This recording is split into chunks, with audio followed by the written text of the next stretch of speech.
Pay attention, learn, and then just stand up.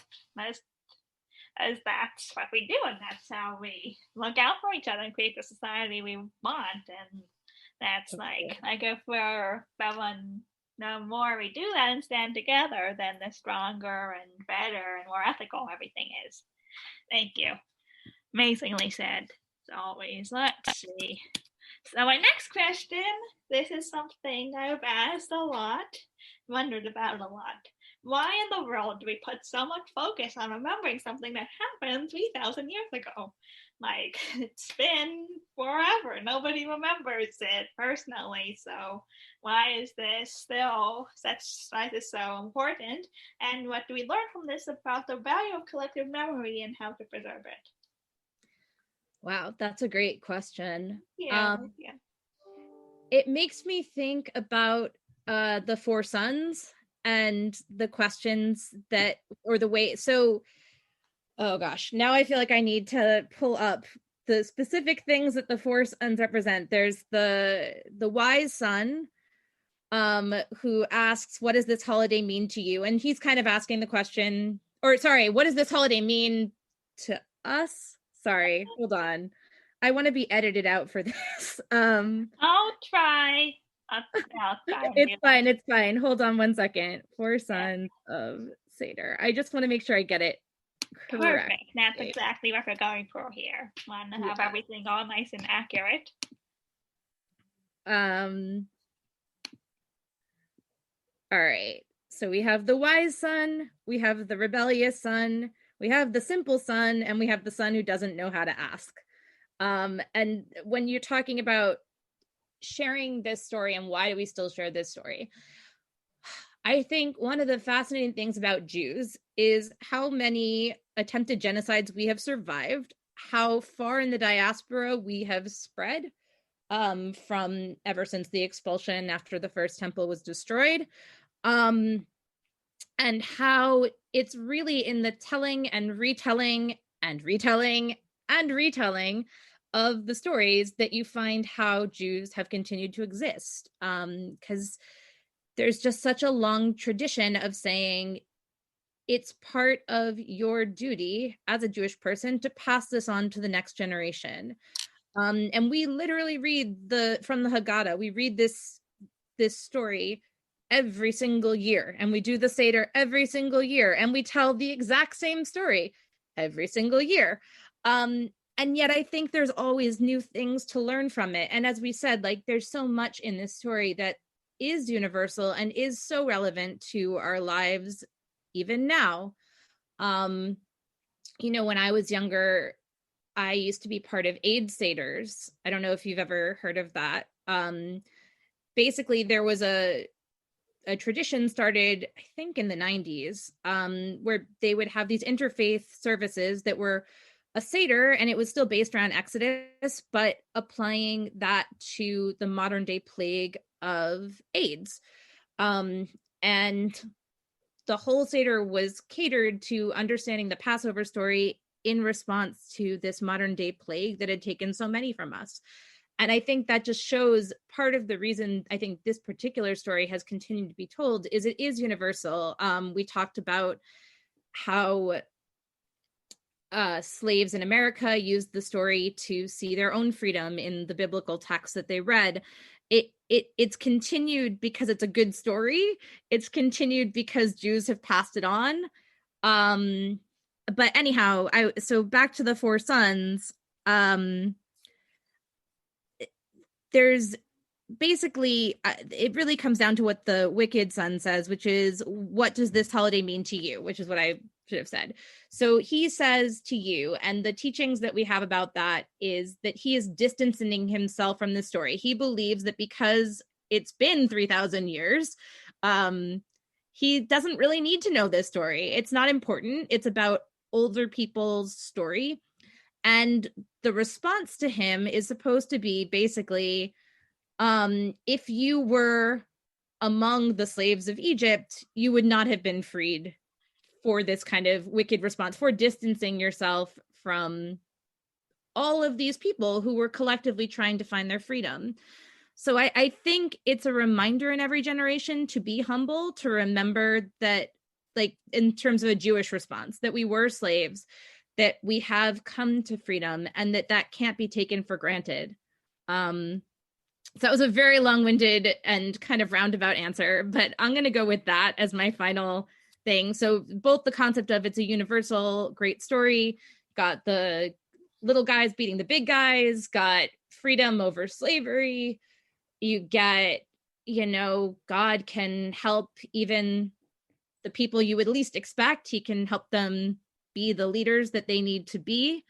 All that's super inspiring. But it's also, from a Jewish context, it's saying that no matter where we get to, we still have to remember where we came from and what our past was, and be grateful for what we have, and also, address the things that are still plaguing us in the present day, and how that kind of goes to my comment about modern Seder interpretations.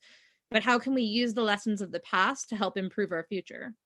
That's amazing. Thank you. Very good. Excellent. Well done. Well done. Thank you. So good. So I'll do one more question. Already kind of answered, but can never have too much talking about the Haggadah, says it's praiseworthy to talk more and more about it. So here we go. What does Pesach tell us about the value of freedom and about how we can build a world where everybody is free? I mean, I think the Haggadah makes the point that freedom is everything, really. The Jews didn't get out of Egypt and then suddenly have everything handed to them and it was happy, we're celebrating hunky-dory. Like, they celebrated that we got out, and then they wandered for 40 years in the desert, with no particular home, without a lot of direction, hoping that they would get where they were supposed to go, that this dude Moses that they'd followed was going to continue to be a good leader, that God would provide. It's a desert, there's not water, there's not food, and yet we're still taught that the freedom part, that was the key. Like, as long as we had that freedom, we were going somewhere and we had achieved something. And that it's not a small thing. So, going back to Dayenu, that's, in the beginning, he's like, we got freed. So that was really important. And we even say that would have been enough. Now, of course, freedom alone doesn't give you everything. We're still having these conversations today about transatlantic slavery and American slavery and reparations, because just freeing people of color, Black people in this country, didn't suddenly give them true freedom. There's still a lot of work to be done. And in the story of the Haggadah, the Jews still have a long ways to go. But that being said, this idea is that freedom means that you have choice. Freedom means that you have a future. You have the ability to have free will again. And I think it kind of teaches us that that's what we should be trying to give to everybody in this world. And we say that in there, that anybody who is still living in slavery, part of the Passover story is to work to get them to freedom too. That we should all be working for a world where freedom is the norm and that nobody is enslaved anymore. Amazing. Thank you. Thank you so much. That's really great. Really said it all. Let's see. I think I'll probably play Paul Robeson, amazing African-American singer and activist, singing Go Down Moses, and excellent. Great All first episode. So glad I had you on. Very Awesome. well done. Hope it was somewhat cohesive. It was very cohesive. Well, thank you very much for having me. My pleasure. I'm so glad I did. It's really great. Awesome. Have an amazing Have an amazing week. Yeah. And Shabbat Shalom. Shabbat Shalom. Shabbat Shalom. Great talking to you. Light some candles. It snowed here today in Boston area, which is kind of nuts. We're in spring and yet it's snowing, but it's still light out because it is spring. So haven't hit sunset yet. Right. All right. Nice to chat with you. Great to see you. Great to see Bye. you. Bye.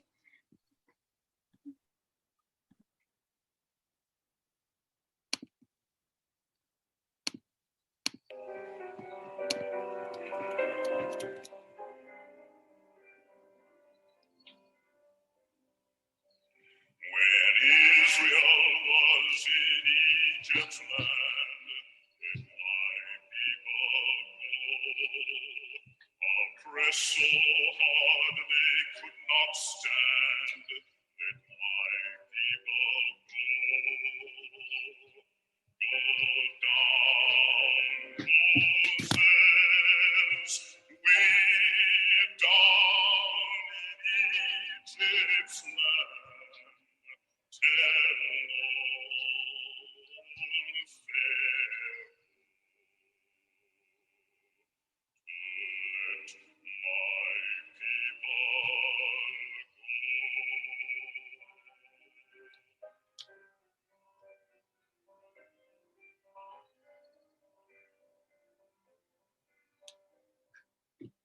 Thus spake the Lord of Moses said, let my people go.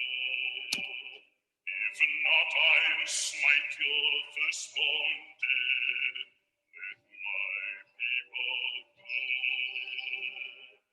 Go down, Moses, way down in Egypt's land.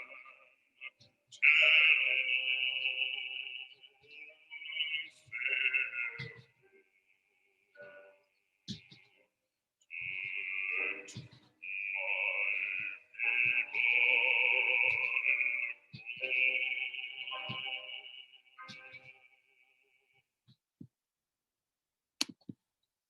That was amazing, isn't it? Paul Robeson had such an amazing voice, like the voice of God, and I think he also really represents what you're talking about, the universalness, the universal part of Judaism, and what it means to fight for freedom as he did in his own life for Black people, working people, colonized people around the world, and even though it was difficult and risky. Anyhow, thank you so much. Thanks to all our listeners. Thank you so much to Stacey. You are really amazing. I wanted to know you. All the best, everyone. All the best. We're going to be free.